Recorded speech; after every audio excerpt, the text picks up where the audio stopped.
Well, Charlotte Hornets fans, there's no real light way to put this. You guys are by far, by far is probably a bit unfair, but you are definitely the worst team in the league now. After losing Kemba Walker, and I guess if you kept Jeremy Lamb, you'd still probably be the worst team in the league. But at least you got Terry Rozier now to replace Kemba. Well, on a more serious note, I think that Charlotte, they have a few nice young pieces. I like Miles Bridges. A lot of people don't like Malik Monk, but I still have hopes for Malik Monk. I think he can be a Lou Will type guy, a short, quick, shot-creating shooting guard to come off the bench. I don't think he'd be the best starter, but I do see the Lou Will potential. Miles Bridges, I think, will be solid. I don't think he's ever going to be anything special. I think he'll be solid. You guys, really, it's Rozier. If Rozier can play like he did in the playoffs that 1 year, 2 years ago for the Celtics, that'd be great. If he plays like any other time he's ever played, he's not going to be the best point guard. A thing that people don't really pay much attention to when it comes to Terry Rozier is he's not the best playmaker in the world. Well, he's not at all. His career high in assists is 2.9, and this is going to be the guy pretty much running the offense here in Charlotte. So, and there's no one else on this team that really is a playmaker. I mean, no one at all.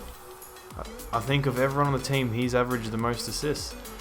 So that alone is going to be a struggle. Well, even with, because they had Kemba. Kemba has always made the offense work with this team to make them borderline playoffs for the last couple of years. But now, dropping from Kemba to Terry Rozier is not a good look. Nicholas Batum, he's probably the most hated player in Charlotte Hornets history. No one likes him just because of his contract. He's an okay player. He can do a little bit of everything. He's definitely dropped off the last couple of years. And no one's going to trade for him, Charlotte, so you're stuck with him. Cody Zeller, for a while then everyone thought he was the most underrated player in the league for whatever reason. I don't think he's very good. He's an okay defender. He doesn't really do much else. Marvin Williams, he's either going to be traded to a contender or he's going to be bought out and then signed to a contender. I doubt he's on the team at the end of this year because he's a very good role player. Defense, rebounding, can stretch the floor. I think a contender's going to want him. This roster's just, there's not much really going for them. The positive is guys like Williams, Kid Gilchrist, Biombo, they're all in the last year of their massive contracts. So that's going to give them a bit more cap relief. I mean, they're not going to really make any big moves this offseason with their roster. One guy that I do like on this roster, weirdly enough, is Devontae Graham. I think he can be a pretty good scorer. He's shown signs of it coming off the dribble, spot-up shooting. He's an okay playmaker. I can see him being a serviceable backup point guard.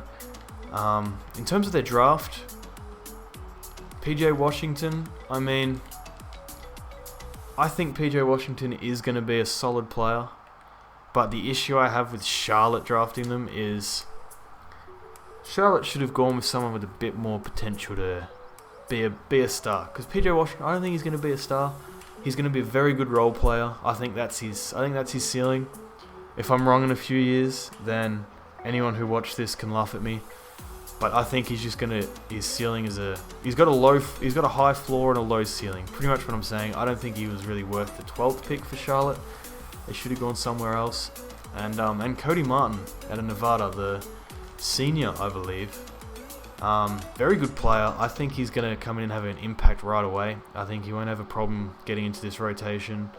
I think he's going to have a good season. I don't think he might make all-rookie second team. I think he's going to be good. He can do a little bit of everything. He can score on the inside, outside. He can play make a little bit. He's sort of like He's like the most budget version possible of Magic Johnson. I mean, I guess that's a fair comparison. He can play a bit of defense, he can pass the ball, he's 6'7", he can shoot a bit, he can score inside, he can kind of rebound. I don't think, again, he's another guy where I don't think there's much star potential with him, unless he just comes out and blows everyone away immediately. I think he's just going to be another solid role player. And Dwayne Bacon, I think this man he's got the potential to be a superstar role player. He shot 43% from downtown last year. That was only with 87 attempts on the season in 43 games, so about 2 a game. But 43% is nothing. That's no joke. I think he can be a very good shooter, and I think that's really his role. I could even see a contending team trying to trade for him. But in terms of where I think Charlotte's going to finish, I think it's a bad time for the draft lottery to have changed for Charlotte, because I think they're gonna finish with the worst record in the league, and I wouldn't be surprised if it was like a New York Knicks situation of last year, where they don't get the number 1 pick. So it's gonna be a while before Charlotte turn things around. I don't see a single player on this roster with all-star potential, aside from Malik Monk turning into Lou Williams, but that's really the only hope I have for this team. And even then, people aren't really high on Malik Monk, so I don't really know how that's going to go. Michael Jordan, you should probably stop doing whatever you're doing over in Charlotte.